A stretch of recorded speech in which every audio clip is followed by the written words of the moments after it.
watch. It's 5:30. We'll just bow our heads in a moment of silence before we start the meeting.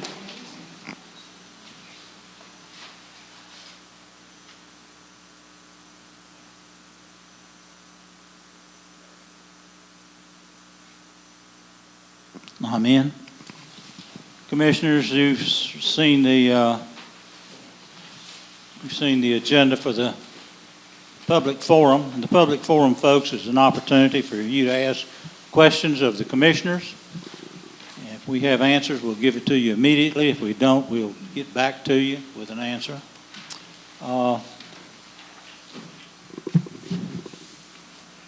Do I have a motion to adopt the agenda on the public forum? I have a motion from Commissioner Alexander. Do we have a second? A second. Second from Commissioner Dasher. Any discussion or questions? All those in favor signify by saying aye. Aye.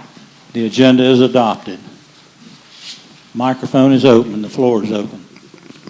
Just step up and make yourselves available if you have a question or some comments.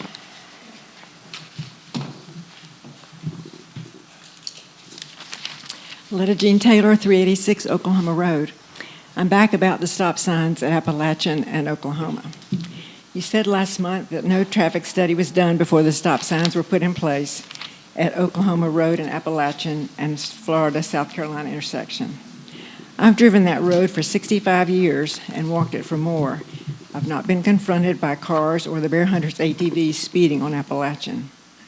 It's difficult to drive up Appalachian in the ice and snow and having to stop before turning onto Oklahoma. That's almost impossible, and I think it's dangerous, especially since there's a fire hydrant that you can slide into. Appalachian has many curves and goes through the college where students are often in the street, so I wonder how you can travel at more than the town-wide limit of 20 miles an hour. I'd like to know how many speeding tickets have been given on Appalachian. And if speeding is not the issue, why were the stop signs put in place? You know, whose idea was that? They're speeding on Assembly Drive, so why didn't you install stop signs at the intersection of Assembly in Louisiana, Assembly in Texas, Assembly in Tennessee, Assembly in Georgia, Assembly in Graybeard? And what about Lookout in Chapman and Lookout in Yale? Savannah. Hey, so the police department, I spoke to them today. They've been observing the new stop signs at on Appalachian Way. More than likely, we will be removing the stop sign at Appalachian in Oklahoma.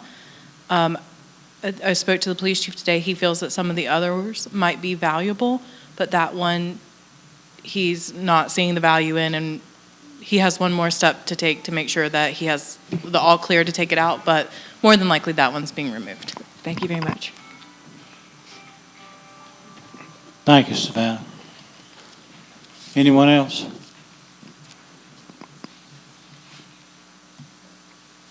Hey, Jean. Hey, Jean Norris, 192 Mississippi Road. I'm absolutely thrilled at the number of patches to the roadways that I have to drive over. It's so nice not to go whump. So I know that everything the town wants to do isn't done, but I really appreciate what has been. Thank you, Jean. You guys work really hard. And Savannah works really hard trying to get money to be able to pay for all this. Good evening, Wade Burns, 779 Foreman Siding Road, for another 8 days or so. And then our address will change to 205 Greenwood Avenue, Hartsville, South Carolina. And so I will be before you at the next month's meeting for the decision of conditional zoning on our home up there. And I'm just here to state that it's a serious matter for us because the request of our neighbor would be if he gets his way, the house would have to be destroyed. And we believe we did the right thing. So next month, would be the consideration of the facts and so forth. But I think it's important for the members to, not just a picture's worth 1,000 words, but a site visit is very important. And as my neighbor's indicated, he intends to oppose you approving that zoning. I think it would be very helpful, and I want to help you in any way possible. I've given you each a copy of what we presented to the Planning Commission. Mayor, I couldn't find your copy or mine when I scrambled to get here, but I'll get that to you. And so while it's a little drive from Hartsville back here, I'm glad to meet any of you when it suits you to come up there. And if you come up there before next Thursday or something like that, that'd be helpful. Although doctors are having their way with me in several occasions in these next few days too. So, but I look forward to seeing you, and I appreciate your attention to it. Thank you. Thank you, Wade. Next.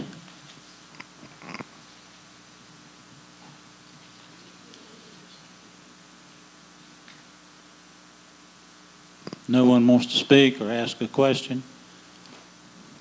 Savannah, do you have any updates? I don't have anything terribly exciting, but I do have some useful phone numbers that I'm going to share. I've gotten a number of calls, and I've had it come up twice in meetings this week, that people do not know who to call if they are having an issue with their sewer. So I'm going to give you two numbers for Metropolitan Sewer District. One is the emergency call number, and one is the administrative office's number. The emergency call number is for true emergencies, like there's sewer leaking into your home. The administrative office's number is what you're going to need the most. That number is 828. The administrative number is 828-254-9646. And the emergency number is 828-255-0061. So keep those handy. They will be useful if you need them.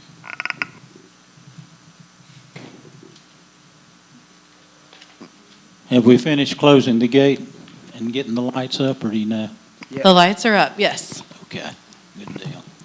If y'all remember, the tree lighting will be on, the gate lighting, I say tree lighting, gate lighting will be on the 5th, right, Tom? That's right, yeah. 5 o'clock. A combination effort by the Montreat Adult Summer Club as well as the town. And thanks to MRA. Does anyone else wish to speak? If not, I'll adjourn the meeting until 6 o'clock when we have our regular meeting. The Caspers today. Do I- Yes, ma'am.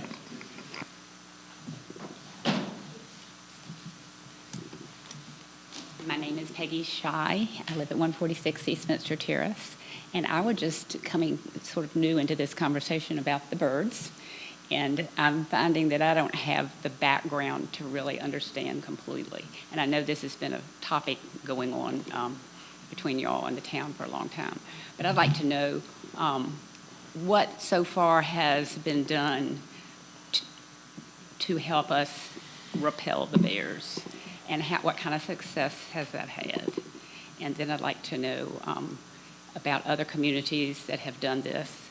I have some concern that we have several things going to be prohibitions, and if we get rid of the bears or the bear number is decreased, then how do we know which of those prohibitions was the reason? So, but I don't know enough to really discuss it, so I would like to throw that out to y'all if that's pertinent and appropriate. So. Peggy, the big issue has been garbage. People not securing their garbage is one thing. People leaving it in their garages, but leaving the garage door open. And it's just really it's neglect on a lot of our, not a lot of, but some of our people who maybe don't check their barrels often enough to make sure that it's secure. I'll have to defer to Savannah on birds and repelling devices. Savannah? Yes. So the conversation about bird feed came about at the recommendation of North Carolina Wildlife Resources, because we did have so much trouble with bears this summer.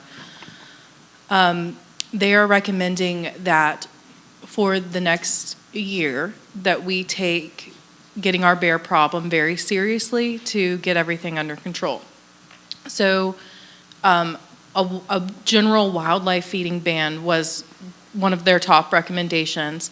I reached out to the town of Highlands, who implemented a very similar ban, and they did have very good success reducing the number of run-ins that they were having with bears, bear encounters that they were having in town.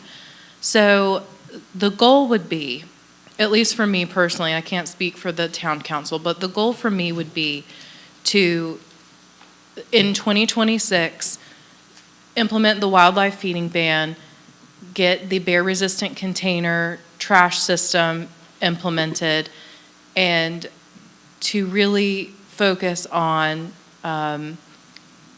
getting the bears uncomfortable in Montreat, uncomfortable being around people. We've also talked about paintball guns and some other measure to haze the bears. And then if we have good success, hopefully we would be in a position then to be less restrictive on some of these prohibitions like bird feed and be able to enjoy that again. But the goal really is to reduce the number of bear encounters that we're having in town and for the bears to be uncomfortable around the people in Montreat. So these are all recommendations coming from North Carolina Wildlife Resources, really. And I'm happy to meet with you to talk more about it if you'd like, but that's kind of the background. Any of the commissioners have any comments? Can we comment? It's a strong recommendation from them. It's not just it's just oh yeah, can you do this too? It's very strong. And frankly, when we were initially qualified as a bear city, that's the only thing we didn't do that they recommend. And they told us then, well, you really ought to, because it's, you may not think it contributes to the problem, but it does significantly. And that's their experience. Savannah, can you talk a little bit about maybe how many, I think there were 4 homes that were broken into this past summer, Yes, and then there that's were some correct. bears that had to be euthanized too. That's correct. So really, I have to frame this as a public safety issue because we do have bears trying to break into people's homes, and because of the amount of children that we have coming into Montreat over the summers, it really is a public safety issue. I think it's a matter of time before we see somebody really get hurt. So that's I know it feels I know it probably feels a little bit overly cautious to think about a ban like this, a wildlife feeding ban like this. But the hope, I think, for all of us would be we can do it for a year and then lift some pieces of it after we see some success. But the 4 home break-ins, I think, were really very concerning. One for of all which was us. to get birdseed That's right. that was inside the home. Bill?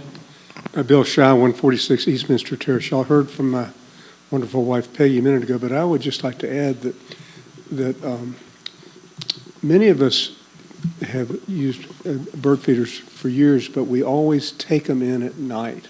And I'd like y'all to consider some modification of an absolute prohibition, particularly at least until summer, so that we could keep our birds and our feeders on our decks and then be required to move them in every night. That should be,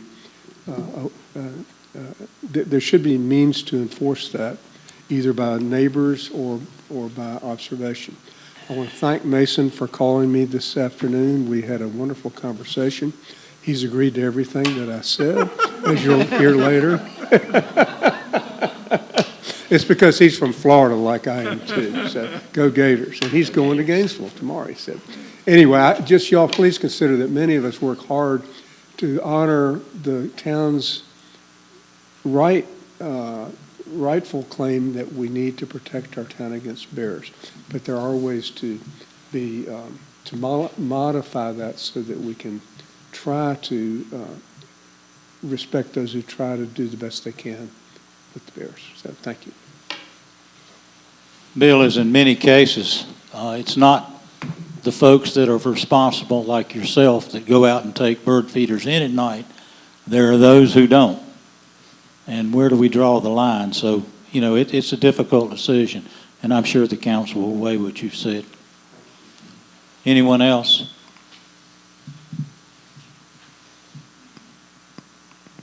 If not, I'll entertain a motion to adjourn till 6. So moved. Have a motion from Commissioner Widmer to adjourn till 6 p.m. Second? Have a second from Commissioner Blake. All those in favor signify by saying aye. Aye. Opposed? Ayes carry. We stand adjourned till 6 o'clock.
she doesn't have a dog in the podium. Thank Quincy for joining us. Okay, man. Folks, it's 6 o'clock. It's time to start our regular meeting. Call the meeting to order and ask that everyone stand and let's face the flag and repeat together the Pledge of Allegiance. I pledge allegiance to the flag of the United States of America and to the republic for which it stands, one nation, under God, indivisible, with liberty and justice for all. Stand and bow our heads for a moment of silence before we start.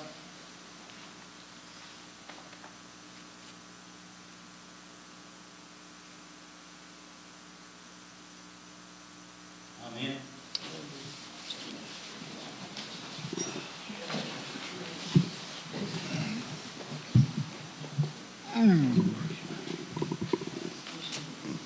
Commissioners, you have before you the agenda. You'll have a motion to adopt the agenda as presented. Motion to adopt the agenda as permitted. I have Presented. a motion from Commissioner Blake to adopt the agenda. Do I have a second? A second.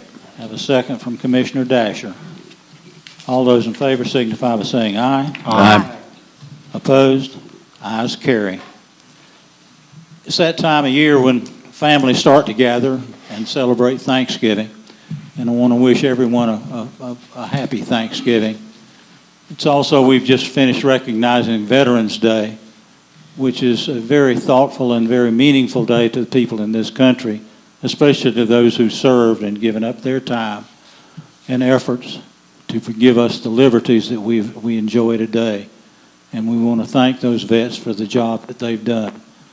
And for those who have family who have lost their lives in service, our sympathy goes to you and our pride also in the fact that your family did serve. Savannah, you want to cover the consent agenda, please, ma'am? Yes, on our consent agenda this evening, we have the October 9th Public Forum meeting minutes, the October 9th Town Council meeting minutes, and the October 10th Special Town Council meeting minutes. That's the consent agenda. I don't have any communication tonight, Mayor. Okay, Savannah. Commissioners, you have received the administration reports, planning and zoning, public works, water, sanitation, streets, finance, and police reports. Are there any questions on any of those? I just have one. Sure, Tom. I just have one question, and that's on page 22 of the financials, and I should have brought this up, sorry about that. The special projects, there are 327,000, I think I need 327, almost $328,000 in remaining balance, of which about over almost 210,000 are Helene related. And I was just curious, Savannah, if that 210 is committed to projects, or is that free for us to use for other Helene projects that haven't been done yet? Rachel, do you know off the top of your head how much of that is encumbered? 176,000. So not is much. Encumbered, yes. Not much free money in there. Thanks. Any other commissioners' questions? Yes. One more. Under police, it just reminded me when I looked at that police report that in September we had the survey, the police department survey, community survey, and it was discussed at that point that there would be a plan, a community-wide participation plan. Where does that plan stand? We are still working on the plan. We should have dates, hopefully next week. That will be dates for 2 public engagement meetings, whether that's some type of coffee or gathering here at Town Hall. And so that will be kind of the first step, is engaging with the community and hearing directly from them, and then going from there. But those dates, like I said, we should have those next week. Great, thanks. Next item on the agenda is the public comment section. Any questions, or we can answer questions during the regular meeting, but we can take your comments and get back to you later if you have any questions. Anyone? Letta Jean?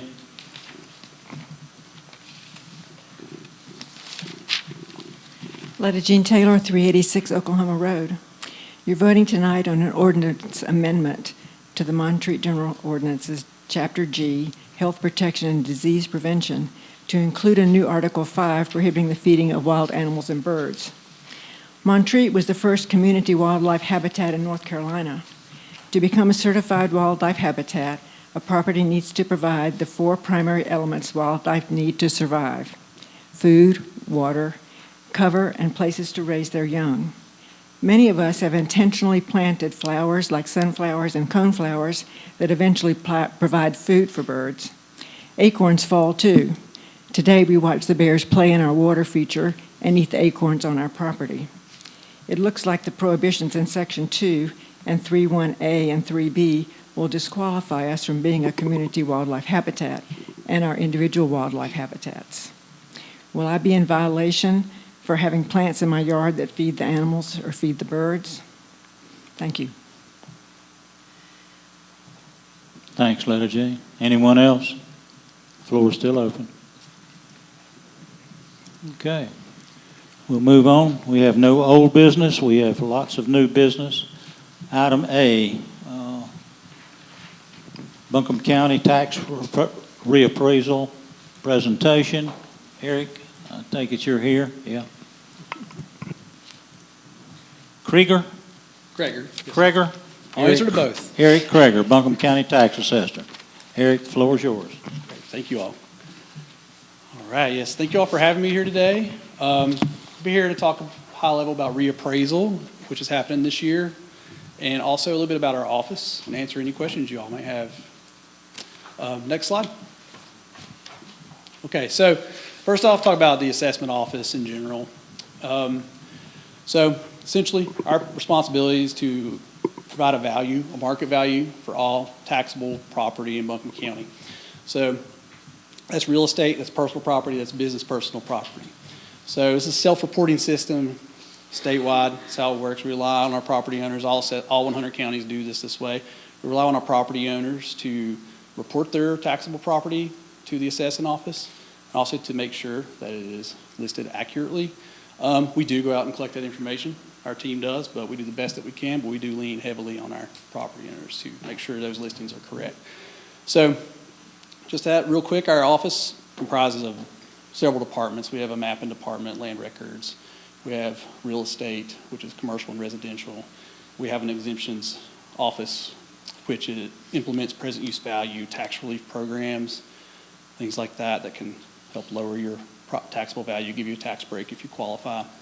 We have an individual business personal property program or office, and we have a data analytics department too, which helps out with our reappraisal. So real quick about reappraisal and how we do it. Personal property, business and individual personal property can be reappraised January 1 of each year. So we are entering the listing period for personal property. So if you own a business here in Buncombe County, or you own a mobile home, trailer, car trailers, airplanes, boats, items like that in this county, you have them listed, you'll receive a list sheet from our office in January.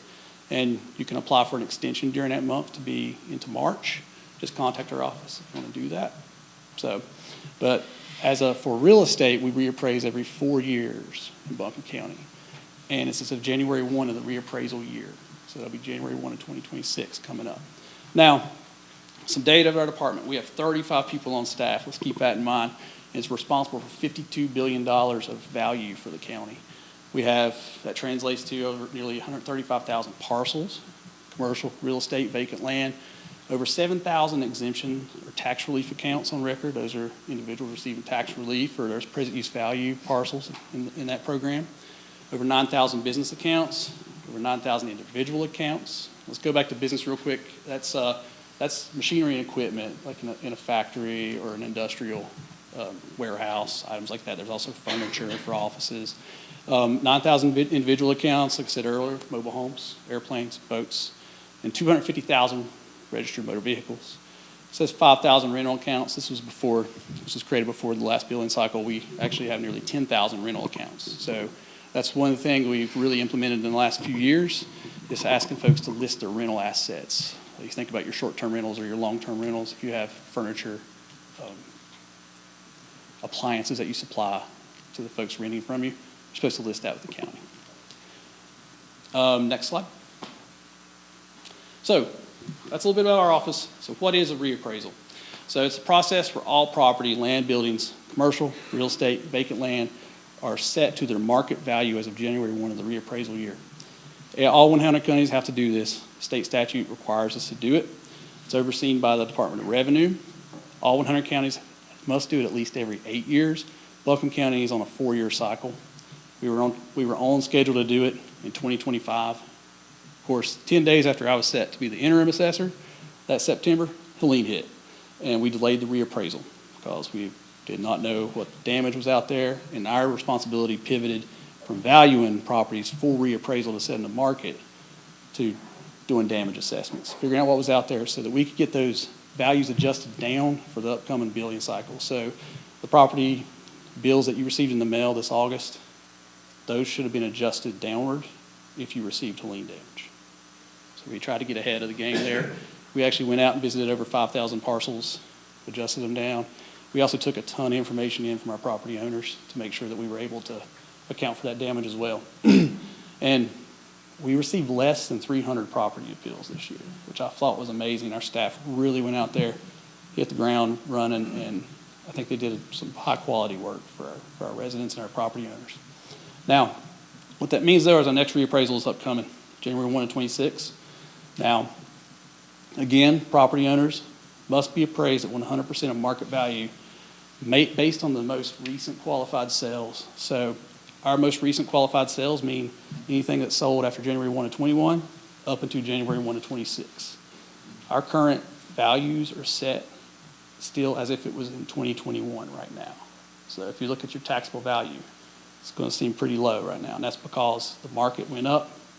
It's dipped a little bit, of course, over recent year, but that's why you see that low value on your property right now, because it's still January 1, 21 in the tax office.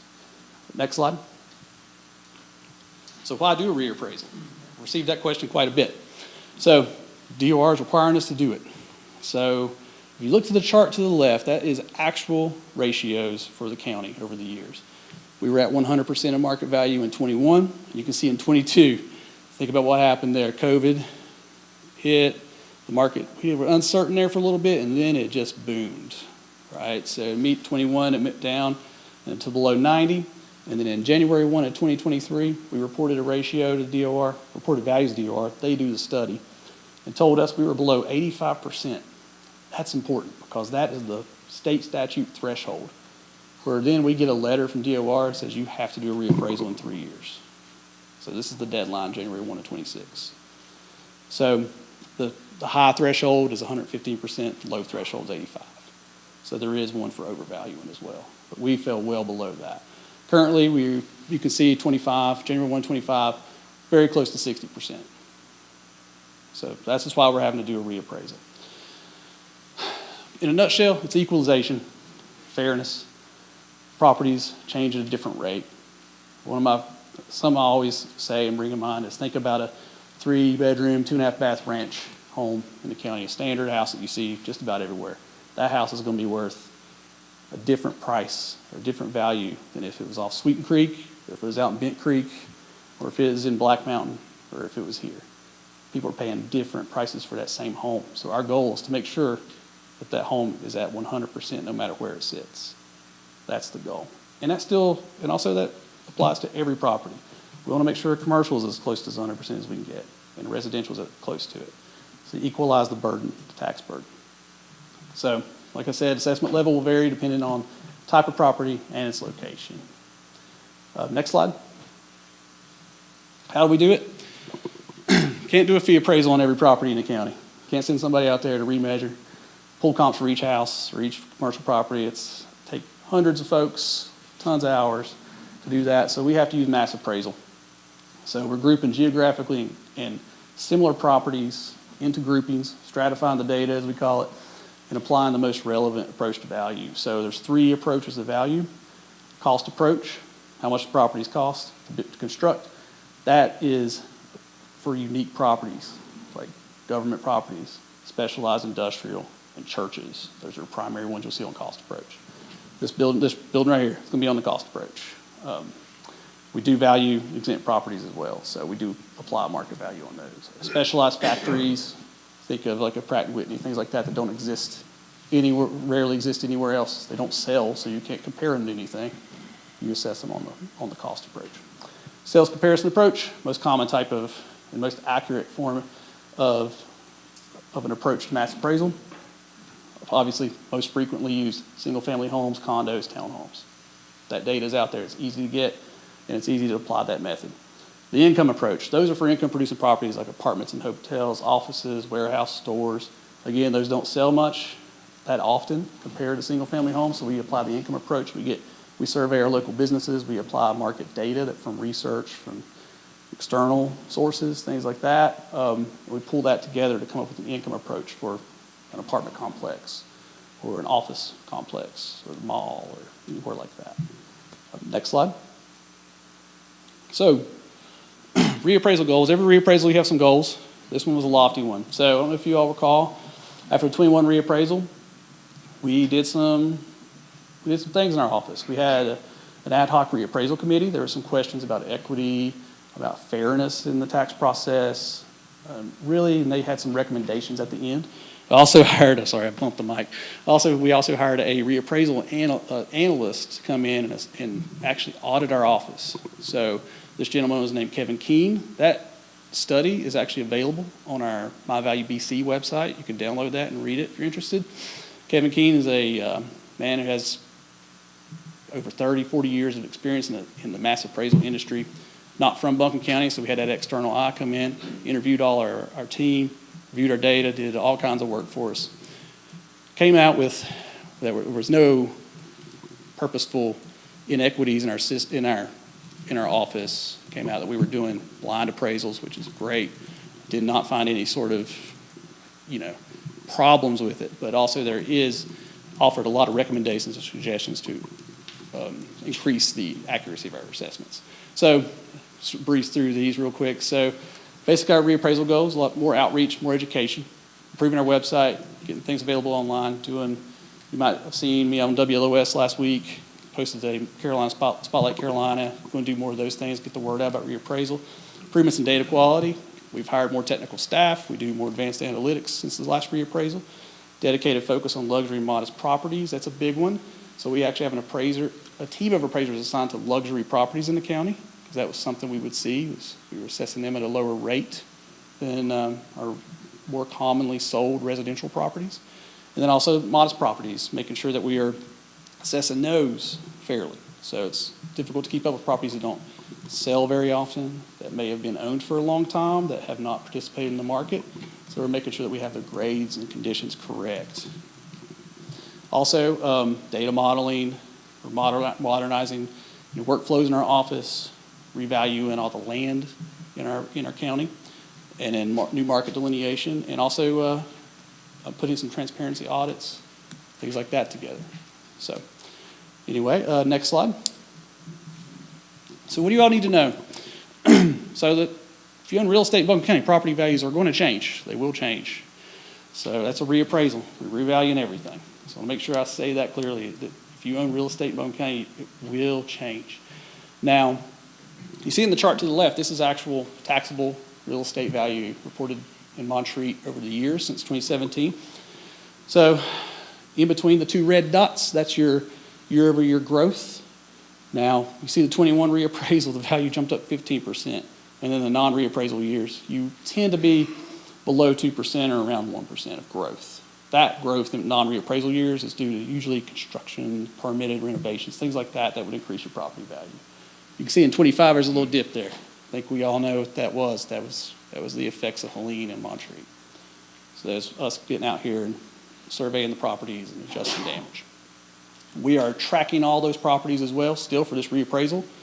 And we're visiting all of them to make sure if they're still damaged, that we still have that on it. And if they are getting permitted, that we are adjusting the value.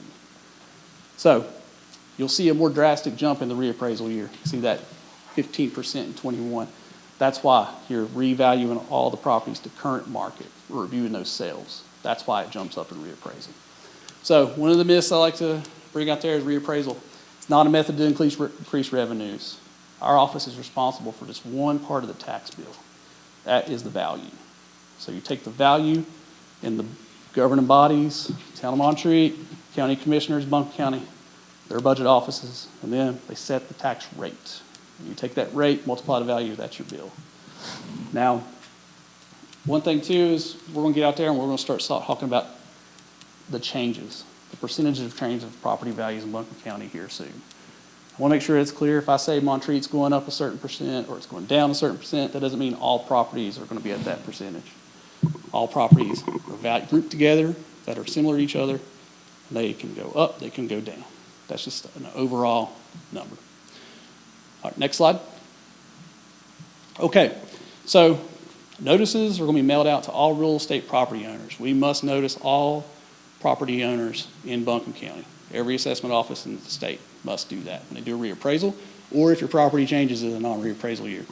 On that notice, you're going to see instructions of how to appeal your property value, and they should be out throughout the month of February. We should be mailing those out. And on that notice, like I said, you'll see how to appeal. You'll see what your value is, what's making up your value. You're going to see contact information on there to get a hold of our office. And I want everybody to know that I don't want anyone to be afraid to appeal their property value. It's not a bad thing to do. It's not combative. Appeal. If you think that you get that notice in the mail in February, you go, I can't not sell my house for this. That's the goal. We want to get it to where you feel like you can sell it for that, your property. If you can't do that, you need to contact our office. Go ahead and appeal it. There'll be instructions on how to do it there. We're revamping a website right now to make it easier to appeal on a mobile phone, make it easy. It explains the process. There should be some videos there when the time comes. So just want to get that out there. Don't be afraid to appeal. Please do it or talk to our office. We may be able to adjust your value because we have something wrong on your property. So we cannot go in your home in the county, in the state. So no one knows their property like the homeowners do. So make sure, in the meantime, go to tax.buncombenc.gov, look up your property, go to the property record card, make sure that data looks right, because you can get that changed today. We call our office, talk to us about your property, because our goal is to get it right. We want to get the information right. So our next slide. All right, so what's next? Like I was just saying, right now in the office, November, December, and in January, we'll be finalizing reappraisal, putting our final adjustments on for all the parcels in the county. Now, in February, those notices are going to hit the mailboxes. You'll also be able to see them online too. When you get that in the mail, you should be able to see it online as well. And then during that period, that opens an informal appeal process where you appeal directly to us, our office, talk to an appraiser. They will send you another notice of value. It might have been adjusted. It might have stayed the same. If you disagree with that, we have a Board of Equalization and Review. What they do is they hold a hearing, and you can go and present why you feel like your property is valued incorrectly, and they'll make a decision on that for you. It's an independent board made up of locals, local real estate agents, appraisers, types. So, and also, if you don't agree with that, you'll receive another notice from them. If you don't agree with that, you can go to Raleigh, to the Property Tax Commission. And there's even more avenues after that. Go to the Court of Appeals. So I want to make sure that everyone knows that there are resources. There's avenues you can take if you don't agree with your property value. But our goal is to make sure that everyone knows that we want to get it right. And we do our best to do that. And a big piece of that is to communicate with our property owners. So this is my last slide. Any questions? Could you just go back one slide? Sure. Yes. So if we wanted to check out how you all are evaluating the properties in terms of number of bedrooms and number of bathrooms. You go to tax.buncombe.enc.gov. Yes, sir. And you can Take type, that off, yeah. yeah, you can type in different things there. You can type in if you know your parcel ID, which I don't even know mine, so it's 15 digits. I'm not going to remember that. Type in your address, just your street number, and your street and your house number. Your last name, first name. That'll all come up. Okay. It'll be every property that you may own, where you can type in the address to get your specific property. Okay. And on that page, there'll be a landing page. I believe it says your property portal, and there'll be a record card link, and that's where you want to go. You can look at, it'll have a sketch that we have on file of your home, all that. Grade, condition, what year your house was built. So, Okay. and on that page too, you can even submit issues with your record card digitally to us. And we'll get that email, and it takes them a bit, but they'll work it in the office. And when they change that, you'll get a notice. Okay, thank you. One last question. I still don't understand the black box that you guys have of the determination of market value. Market value? Well, it's not a black box. We track market transactions, so property sales. So it's based on like property sales. Yeah, as my example earlier, if you own a 3-bedroom, 2.5-bath ranch house, we're creating that value from pulling together many sales of that same type of home to come up with that value. So if it was in Montreat, we'd be pulling together 15, 20 market transactions that happened since 2021 in Montreat of that type of home to come up with the values for ones that haven't sold of that type of home. So that's why going to the website, making sure your property is listed accurately, that it makes sense. If you have questions, letting us know. That's why it's important, to make sure that we're pulling your properties together correctly. Any other questions for Eric, commissioners? Eric, thanks so much. you. Appreciate your presentation. Absolutely. Thank y'all for having me. I want to say one thing. I have brochures about reappraisal. Very importantly, I have brochures about exemptions, tax relief over here, and my contact information and payment plans for our collections office. So thank you all. Thank you. Item B under new business is land care. Gene Norris is going to make a presentation on Flat Creek Crossing. Hi. I have a few copies of the donor communication letter, but this time it wasn't limited to donors. We also included everyone who had ever put their name down on lists saying they were interested. So if we have people who don't have one of these, probably almost everyone in here has their very own already, but I have a few more.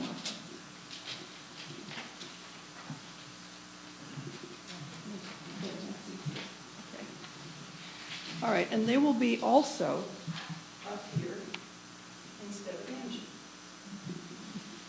Okay, I want to just briefly recap what's here. But the big news is that we are actually going to be able to begin work on the Flat Creek Crossing site. We think the next time you see big machines there, it will be us doing our thing. Let's see. We have in hand $34,000 and $34,065 from Pigeon River Fund. We have promised by reimbursement, and we all here understand how reimbursement works, about $240,000 from Accessible Parks. That one had a 3-year period. The first year of that is gone. We have not tried to apply for an extension because we might be able to use those funds within the original 3-year time period. If that turns out not to be the case, we'll look into it. We have approximately $95,000 of donated funds in hand. Maybe a little bit less than that right now because we're beginning to have some expenses. Some of them are repeat expenses. We had another survey of the site done, and that was about $2,400. We have lost some of the plantings that were done earlier. They washed away. We are beginning the work now thinking, based on our earlier budget work, that we might be as much as $55,000 short of what we would need to finish all of the promised physical structures. None of our funding sources, except the donors, are interested in anything except physical structures. So all of the websites and educational materials and welcome signs and things like, well, I won't even go into it all. All of those we're going to fund separately. Ultimately, we think that's where our donations will go.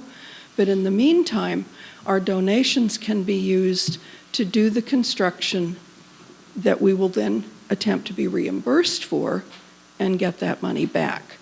But we are starting a little short, so we will continue to fundraise. Okay. One of the things that we're looking at for the future, the footbridge that was part of the trail that started out just below the Memorial Garden is gone. It's down. And we have always had the dream of crossing the creek and doing some more picnic table space and some more access to the water on the other side. And we've been pretty strongly encouraged to have that dream by Buncombe County Tourism Development Fund. We did not end up getting a grant from them, which would have been that missing $55,000, because Helene happened. And they completely understandably thought that they needed to look hard at the people they'd already funded. They withdrew their entire offer. We may end up reapplying for something like that. And we may end up applying for a larger grant to try to talk about crossing the creek with an accessible bridge. Okay. Do you have a price on that yet? We do not. But I could give you a little bit of information. We have been in communication with MRA about what their various bridge projects are costing. And we have had some not terribly formal conversation with people who build bridges. And it could be that we're looking at $85,000 to $100,000 for the bridge. It has to be high enough that water will never encounter its bottom, which means we will have to have maybe not ramps up to it, but we'll definitely have to ramp down from the other side. So there's a lot of design work that hasn't even been started yet, but I think that's probably a pretty good ballpark. What else would you like to know? You probably already know that the creek is different, quite a bit different. Our survey showed us that we have less creek bank to work with on this side. There's way less creek bank on the other side. On the other side is going to require some shoring up that I think probably the town is intending to do, because that's the access road to the town maintenance building. But as that bank is built, plantings to hold it, we think will come from us. And we will have to put in bigger plants and more of them than we originally thought. We may need a little bit less material on the near side of the creek. We don't have that design finalized yet, but it will be a little bit different. What more? Any other questions of Jean? I'd just like to make a comment.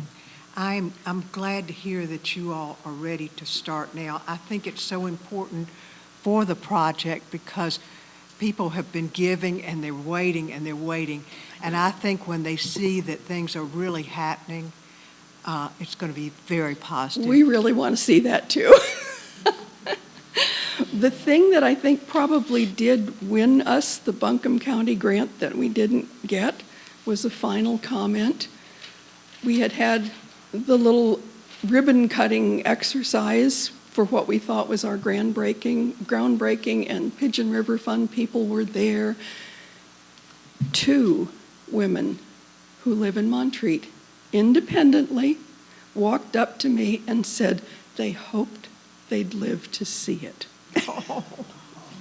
Thanks, Jean. Item C on the, under the new business is the SMART program. Savannah, that's your presentation. Yes, so this is an MOU that would be between the town of Montreat and Buncombe County, or actually, I'm sorry, not Buncombe County, between the town of Montreat and North Carolina Department of Public Safety Emergency Management. And this would delegate debris removal, debris cleanup from Flat Creek and the tributaries to North Carolina Emergency Management. So this MOU would allow North Carolina Emergency Management to send in their contractors to get our creeks and tributaries cleaned up. This is a program that the state started because the Army Corps of Engineers has now pulled out. They're no longer responding to Helene in North Carolina. So this is trying to fill in the gaps. It would really take a lot of work off of our Public Works Department not to have to take on this manual labor. But then also, they take on the financial responsibility as well. North Carolina Department of Emergency Management does. So it would rest with them. We would have to submit, information, applications, but they've been out here, they've looked at our sites, and this MOU would get things rolling. So it's really exciting. But also, I should say that other towns who are participating in the SMART program have noted that it is taking quite a while to start seeing progress. So it may be slow, but I think it's still positive and a big relief for us to have this off our shoulders. Thanks, Savannah. Any questions of Savannah? A couple. Number one, I noticed that because it is a stream, we need to have approval probably from the Army Corps to get in there. Is that going to take us a long time? Because it looks like they won't even start with us until we show that we have those approvals. It should not take a long time because we're not adding anything to the water. We're improving conditions. I don't anticipate that would take a long time. We'll see what actually ends up happening, but no, I don't anticipate that would be terribly cumbersome. And secondly, I noticed that dastardly word reimbursement. Do we have to put the funds out first? We do not. So emergency management takes on all of that. They would be the ones paying for the removal and being reimbursed, which makes it all the better. It takes a while. Barry and I toured with the guy up and down the creeks, probably 5 months ago, Barry? And so they're just now coming to us with an agreement to proceed. So it's going to be a while. So don't start calling, asking Barry or Savannah when the creek's going to be cleaned up. It's just, please Yes, don't. please. Yeah. Any other questions? Do I have a motion then? I move to approve the SMART program MOU as presented.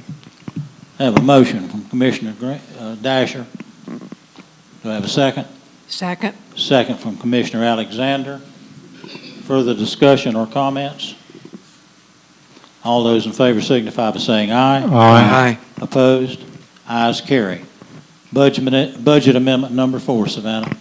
So this is to include in the budget and appropriate some money to pay North Carolina DEQ for, to partially pay them for the cost.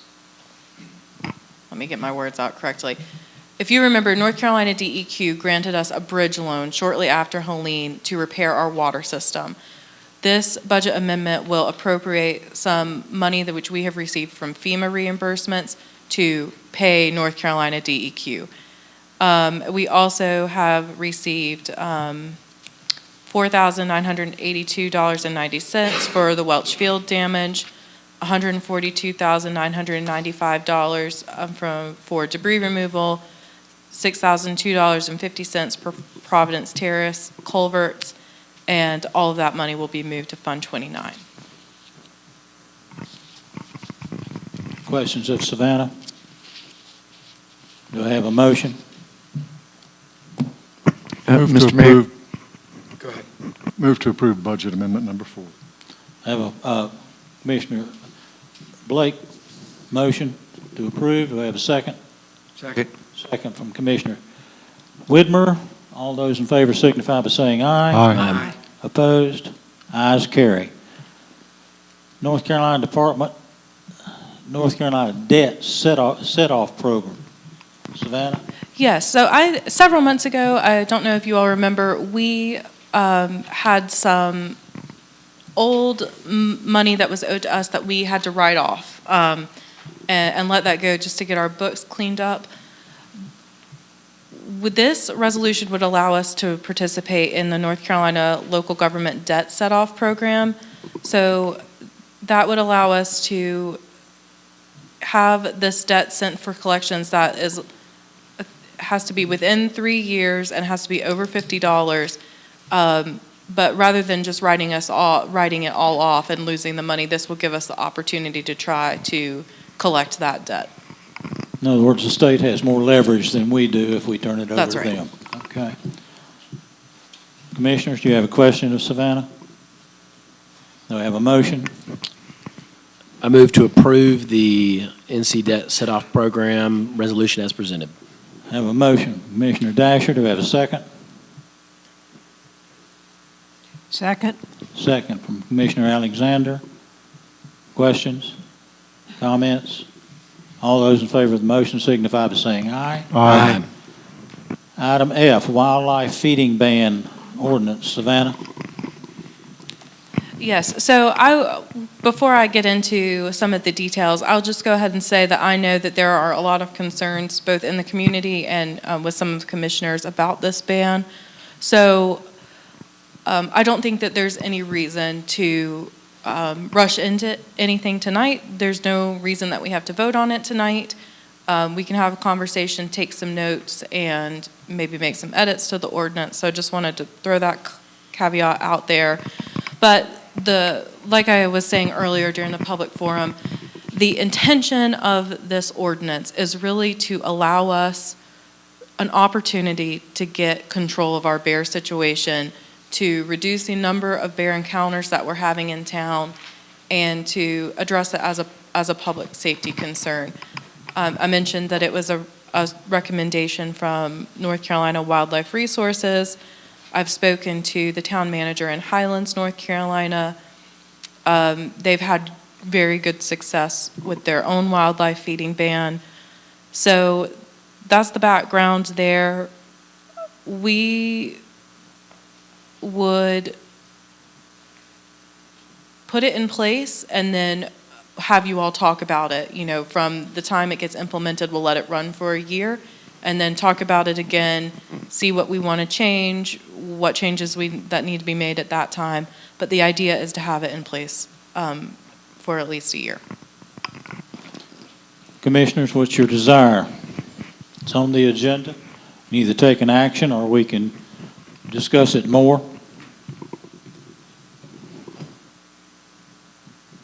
Well, I'd just like to say, I think it's important for everybody to understand. This is just a one-year test program. This isn't, and it will be evaluated. Whatever we decide on will be evaluated.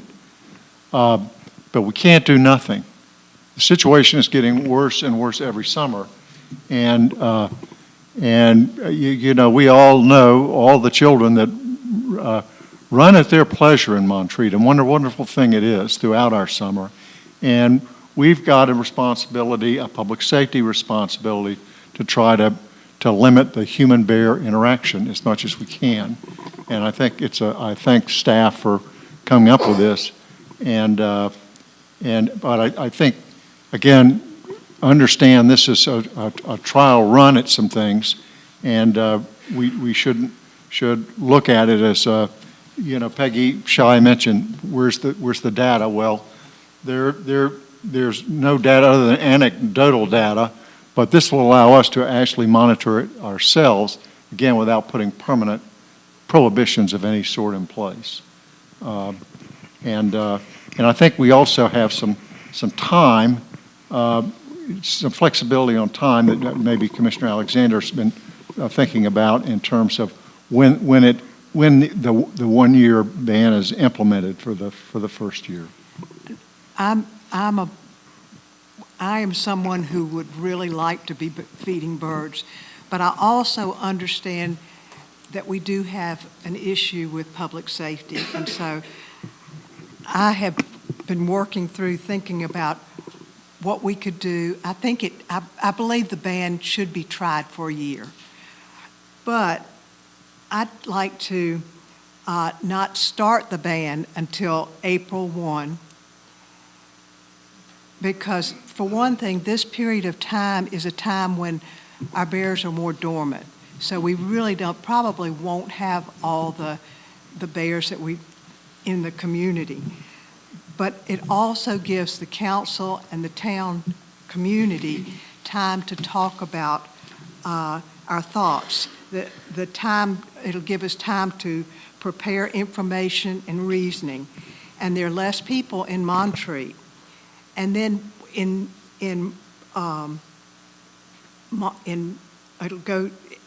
it'll start then, and then it would go through March 2027. So it'd be April to March.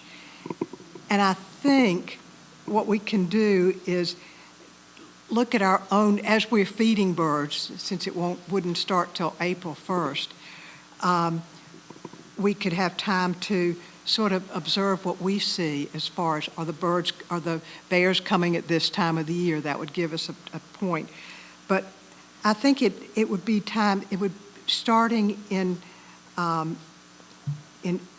April with the band, we would have time to inform the people who are coming in the summer. We'll have more people coming, and we'll be able to sort of put out what's expected, and that is to not feed birds.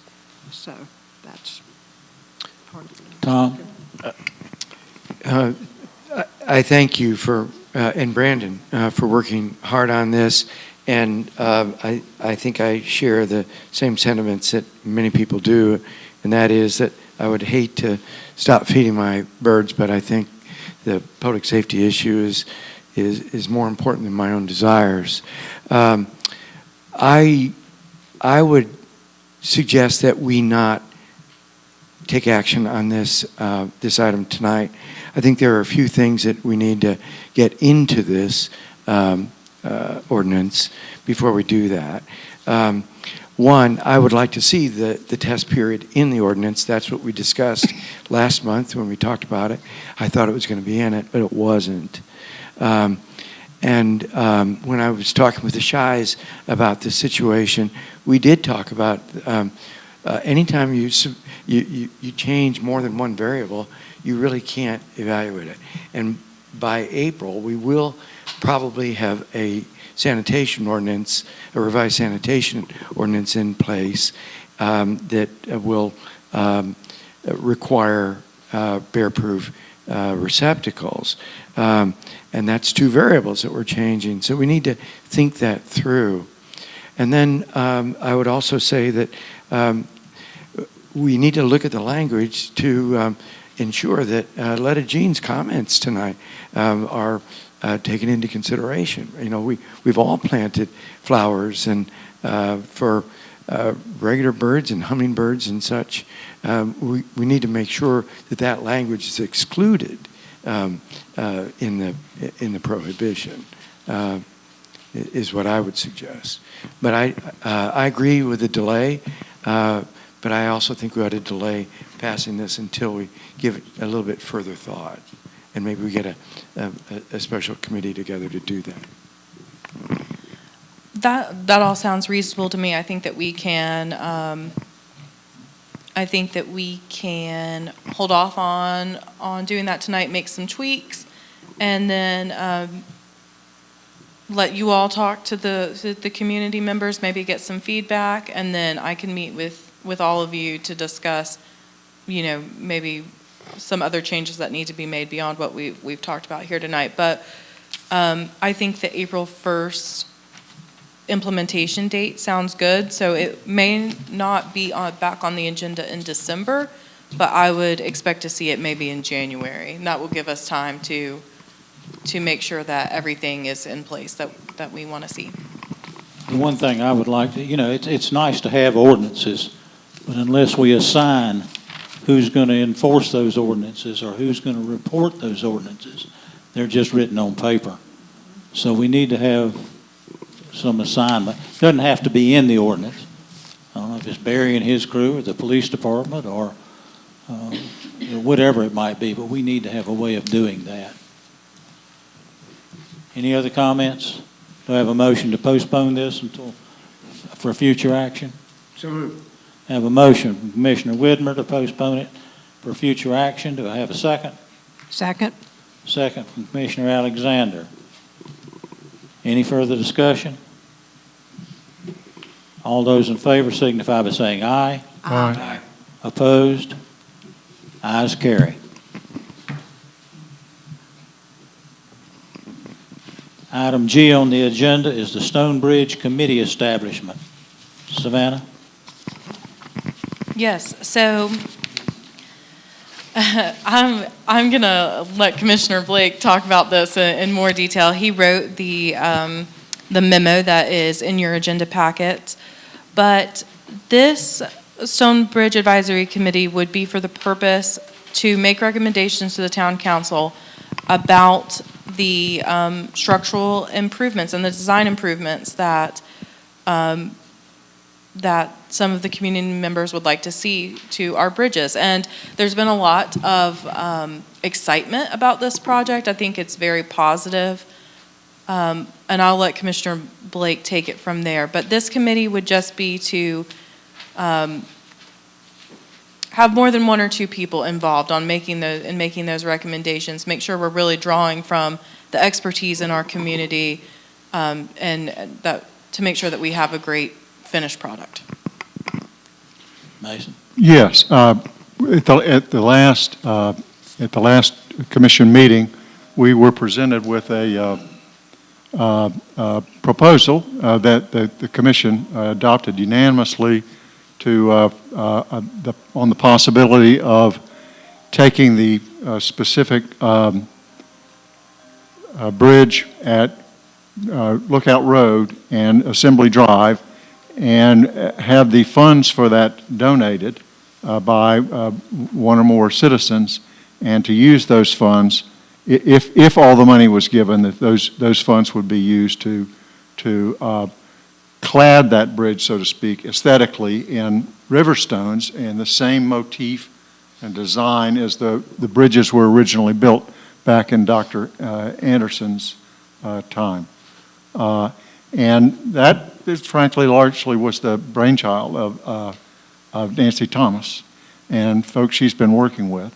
And Nancy is a real Montreat lover and has got ambitions for more than just one bridge. And in talking with Nancy, we started talking about as many as 6 bridges and doing the same thing, raising the money and rebuilding all the bridges, many of these valuable and visible bridges in Montreat, back to their historical condition in a way that was really underscores Montreat's history as well as uniqueness. So in any event, Nancy and I got talking, and then we got talking with Savannah, and we felt like for a project this size, a good model was the model we used for the Texas Road Bridge in a couple of different instances, and that was a committee to evaluate and recommend things to the town council on with regard to the design of the bridge. And in this particular, it's a little bit different. The Texas Road Bridge actually was, what are we going to build? The committee actually decided on what bridge is going to be built. Was it going to be first committee actually was deciding on whether it would be a pedestrian bridge or an automobile bridge, and there was another committee, okay, if it's a pedestrian bridge, what kind of pedestrian bridge and how do we build it, what materials, et cetera. So this committee would be more limited in the sense that the bridges are already going to be built based on project designs that are approved by FEMA, and that Barry will essentially direct in his negotiations with FEMA, and the plans that are approved as a result of that. What this committee will do is layer on top of that the structural bridge that's going to be built with FEMA money, with basically money that's raised and designed to clad it in the river stone and with the design features that mimic to a large degree the original bridges. So it's a little bit different committee, but it's the same in many ways. And this would be, and so I talked about that idea with Savannah. She thought it was an excellent idea. We also spoke with the Montreat Cottagers about helping raise money for that. This committee wouldn't necessarily be a fundraising committee. That's not its job, but the Montreat Cottagers have agreed to help the city, and all the individual committee members can certainly participate in fundraising. The Montreat Cottagers, who have some 501c3 status that helps us get some kinds of donations that the city can't accept easily, they're going to help raise funds for it. But the committee itself will be focused on the design of the bridges and recommending how we do each bridge and one at a time. There are 2 bridges already. Funds have been donated for one of the bridges, I believe $50,000. Another check is on its way for $30,000, I understand. I've talked with the folks giving the check, and they confirm that's the case, which should pay for the first 2 bridges of 6 or maybe even more bridges that are ultimately redesigned. And so, just talking with commissioners, there's a lot of excitement about it. They wanted some clarification on what the committee's doing and not doing, and so that we know everybody's got their role. And so we put together a memorandum or outline that outlined the purpose of the committee and made clear that it's a town committee, and as a town committee it will be operate like all other town committees and boards. So there'll be published meeting dates, and anybody's entitled to attend and participate, so that it's all a transparent public process as we build these bridges that are the heart of Montreat. And so with that, I would move that we approve the establishment of a Stone Bridges advisory committee composed of 7 members. We've talked about 5 or 7, but it's my experience with the tree board that 7 members really helps to make sure you've got quorums at each meeting. You sort of, 5 members, sometimes quorums become problems. A 7-member committee, and also consider perhaps 1 or 2 Alternates. Jane? Yeah, alternates. Alternates, yes, thank you for the word that escaped my mind. 1 or 2 alternate members as well. Again, to ensure good participation by a good group in the committee. We've had a lot of interest expressed by a number of people to participate on this committee. I'm not moving that we appoint it tonight, but I think we will have a really good group, and we've got some really outstanding people that are willing to serve and interested in serving. And Nancy's done a great job in creating a terrific amount of public interest. So I would move appointment of this committee subject to the clarifications set in my memo, and with 7 members and up to 2 alternate members, and we could appoint those members at our next meeting in December. I have a motion on the floor from Commissioner Blake to approve the establishment of Stone Bridge Committee. Do I have a second? Second. I have a second from Commissioner Alexander. Any questions or comments to Commissioner Blake or on the matter? Just a couple. First of all, thank you for all the work that you've done and Jane has done on behalf of the council on this. You have thrown yourself into it as you throw yourself into everything, and it shows. Just 2 questions. One, on page 39 of the packet, the authority of the Stone Bridge Advisory Committee, it says it will be performed in collaboration with and with the oversight of the town manager and public works director. I assume that they would be on that committee, but not necessarily a part of that 7 members? That's correct. They will be there and attend the meetings. That's correct. Okay, and provide advice and counsel of what can and cannot be done physically and so forth. That's right. And the idea is, I mean, ultimately, the town manager runs this town, subject to our help. So there's no reason to get the committee going in a direction that's not focused in the same way that Barry and Savannah want it. So that's where I was headed. Or agree, but I know they'll listen to everything the committee says. We had this same setup to a degree with some of the Bridge Advisories Committee. I know Ken Otto attended virtually all the meetings, as well as Barry or somebody from the town. Yeah. So I didn't make this up. This is really the same sort of procedure we've used in the process. And the second question on that same subject is, who will make those 7-member appointments? We'll bring that to this board to make those appointments at the next meeting. Great. Good job. Thanks. Any other questions? Have a motion on the floor and a second. All those in favor signify by saying aye. Aye. Opposed? Ayes carry. Discussion of bank terms. Savannah? Yes, so really what I am looking for is just a discussion and maybe some consensus about whether or not the council would be open to pursuing a bank loan for a Kubota tractor. And as you can imagine, this last year has been very difficult on our public works equipment. Barry has been a very, very, very good steward of his equipment over the years. But currently his tractor is broken down and it is so old they do not make parts for it. So he's tried his best, but it's time. It's time for a new tractor, and I do consider this a relatively pressing need. So you can see First Bank offered a non-binding proposal for 100% financing of the tractor at a fixed rate of 5.35% over 60 months.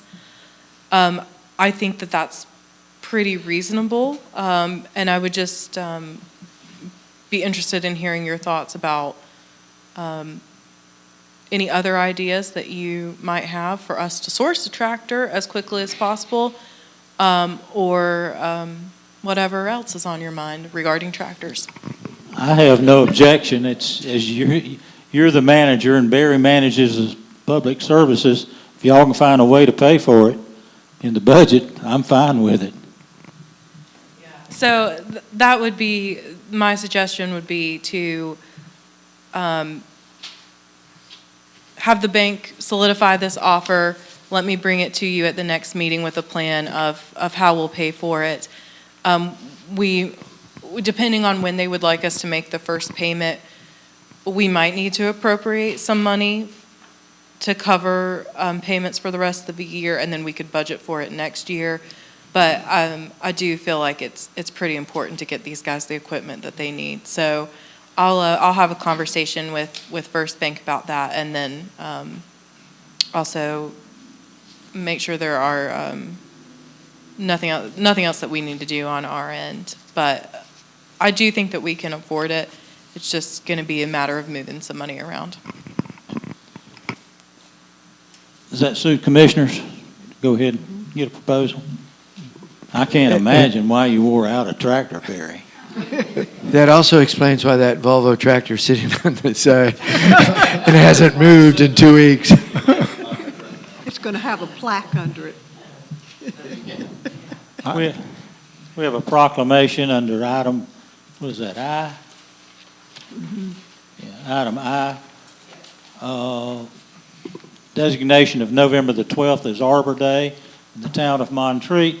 This came about Monday when I walked by a tree board meeting in here, and they grabbed me and said, we need a proclamation. And I said, when? They said, yesterday. So we crammed it on the agenda at the last minute. So do I have a motion to make November the 12th, which was yesterday. Arbor Day in Montreat. So moved. Have a motion. Commissioner Blake, thank you. Do we have a second? Second. Second from Commissioner Widmer. Any further discussion? All those in favor signify by saying aye. Aye. Opposed? Ayes carry. Floor is open for public comment.